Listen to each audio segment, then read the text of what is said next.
I'm living a movie, not living by rules. It's just a movie, don't lose your cool.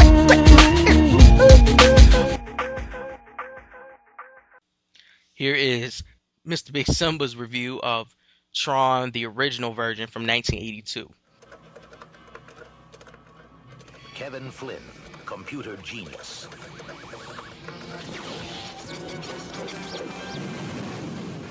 Kevin Flynn, prisoner, inside the machine. Oh man, this isn't happening. It only thinks it's happening. The Master Control Program has chosen you to serve on the gain grid.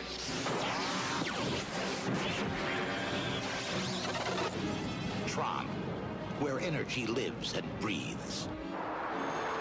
Where the computer is master. And escape impossible. Fire!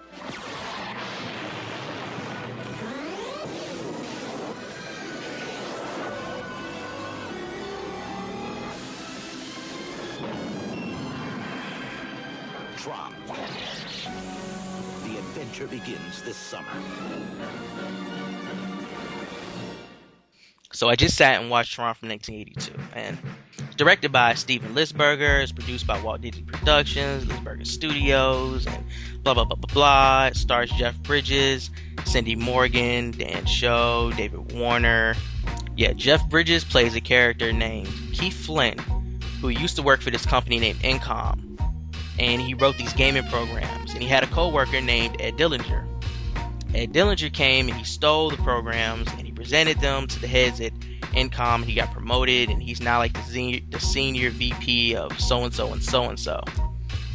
And Keith Flynn has been trying to prove that the programs are his. So what he's been trying to do is actually hack the mainframe or hack the master control program to get deep enough into his stuff to be able to show people that these games that are making probably millions of dollars at coin machines and stuff like that in arcades were his originally. You know, that's what he's trying to prove, man.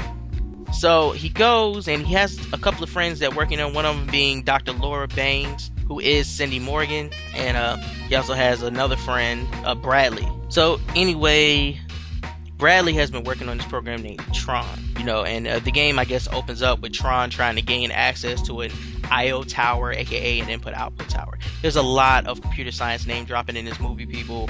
RAM, I/O tower, nanoseconds, junctions, life cycles, I guess mainframe, you know, server, it's all over the place. And if you're not a computer nerd, you gotta crap. Even master control program is one of them, you know. So, well, Tron gets caught by the master control program, and he gets imprisoned within this digital world. There are two worlds here. There's a real world that Jeff Bridges and you know, Bradley and Dr. Laura Baines and Ed Dillinger in. And they're referred to as users by the people in the digital world, which is where Tron is, where there's a player named Ram that he runs into, that you meet later on in the film, where the Master Control Protocol has all its power.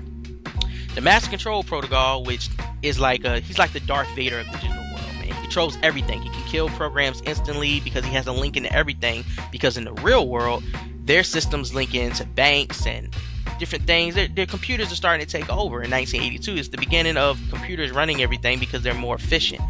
Master Control Program is one of those. If you ever seen that movie, I guess it was called yeah, here it is. If you remember that film with Matthew Broderick, you know, it's called War Games, where he's trying to stop the computer because it wanted to take over the world. There's a lot of people in the 80s who were really worried about computers becoming self-aware and AI trying to take over the world by getting into the defense systems. These guys who made these movies, man, not a lot of knowledge, but they kind of knew the capability of computers if they ever tried to take over, which is one of the smartest things ever would do, which Terminators is brought up, War Games is brought up, Tron is brought up. These computers want to gain access to our defense and our military systems. And that's what Master Control Program wants to do, and he threatens Ed Dillinger. You know, basically, he runs that company, Incom, that Ed Dillinger works for. Ed Dillinger is just another pawn in his scheme. Ed Dillinger has no control over the Master Control Program, even though, you know, he could just pull the wires, shut down the server, disconnect the Ethernet cables, or the telephone cables, or whatever. But back to Tron's storyline. So, Jeff Bridges works with Bradley and Dr. Laura, and he gets to the computer, and he starts trying to hack into the system using something he calls a level 6 forge. He's gonna forge level 6 security or whatever like that.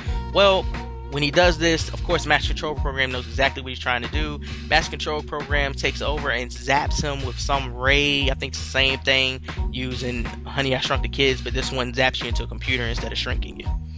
And he goes into this digital world, and when he gets into the digital world, Master Control Program basically makes him a prisoner of the gamer world.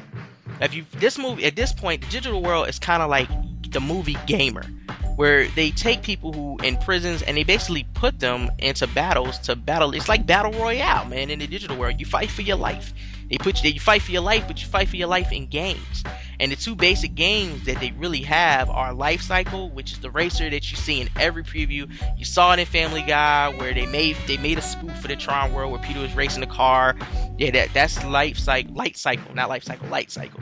And the other game is kind of like Pong. And when the loser of the game dies, they don't call it dying. He's like de-rezzed or whatever. That's the MCPO, de-res you.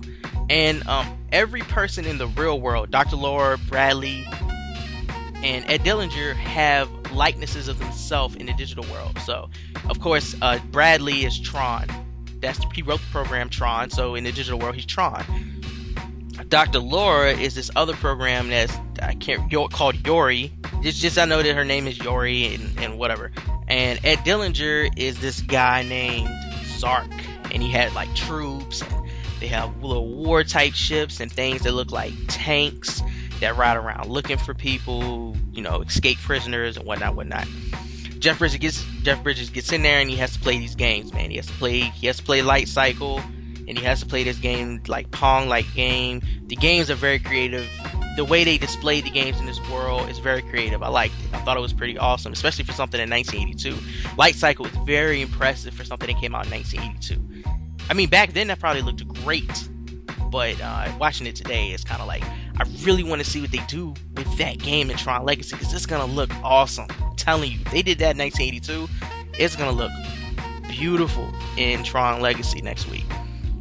So, of course, Jeff Bridges figures out a way to escape from Light Cycle with this guy named Ram, or this program named Ram, and Tron. And Tron is like the king of this thing where you fight with things. These little things that look like frisbees, but they're really code disc. And you have these battle with code disc, and he's like the king of that, man. He knows how to block, and he takes out everybody, and he's fighting for his life. So they escape, and it basically just takes you on this journey through the digital world, and they're trying to gain access to the Master Control Program, and they get separated, and Ram, things happen with Ram, and Jeff Bridges' character Keith Flynn ends up finding Tron, and they take over the they take over the ship, and they meet up with this guy called the Guardian, and it's a lot of things. Zark's troops are chasing them the whole time. Yeah, so I mean, watch the film. Let's talk about things I didn't like about the film.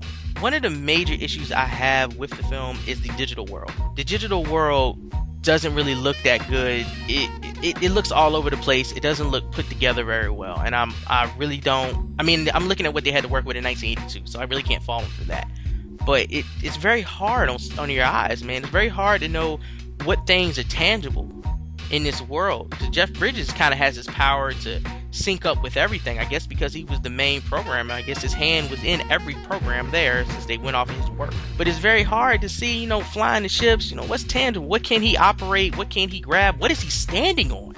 At some points, you just looking, it looks like he's just floating in the middle of the damn air. But that was what they had to work with back then. The story is dull. The opening of the film is too long, and the ending is a piece of shit. Okay, the ending is just kind of, alright, it's time to end this shit.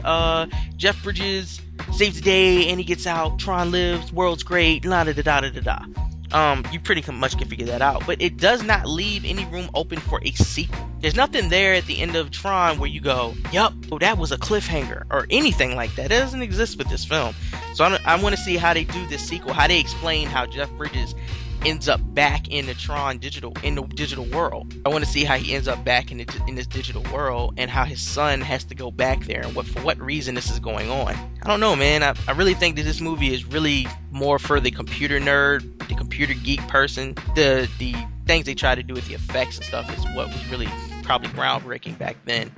So it's definitely going to be groundbreaking next week when we get to see Tron Legacy. It's been years in the making of this film, man. It's going to be beautiful. definitely catch it on 3D IMAX. And I'm wondering if they're gonna have references to some of the other characters. Wonder if Tron is even still gonna be alive in the new Tron Legacy. You know, I'm curious about that. Tron stayed alive, so I want to see how that's gonna work. I wonder if Zork got taken over by the MCP. I wonder if there's even gonna be an MCP in Tron Legacy. Maybe there'll be some other Darth Vader like Cretan just taking over everything, just wanting to rule everything, and rule the outside world as well as the world within. If you're a computer geek, check it out. See what it's about. If you just want to know the story of Tron before you go see Tron Legacy, you really want to feel part of the legacy, then hey, by all means, man, go see it. If you can find a copy. Disney has pulled a copy of this movie off the shelves, and Blockbuster is backed up to no end. I don't think you can even rent it. Like old boy said in Taken, good luck. You're gonna have a hard time finding this shit. Yeah, so this has been Phenoms, aka Big Simba's review of Tron 1982, and hey, might have a review of Tron Legacy soon, coming from movietrailers.net. Check us out.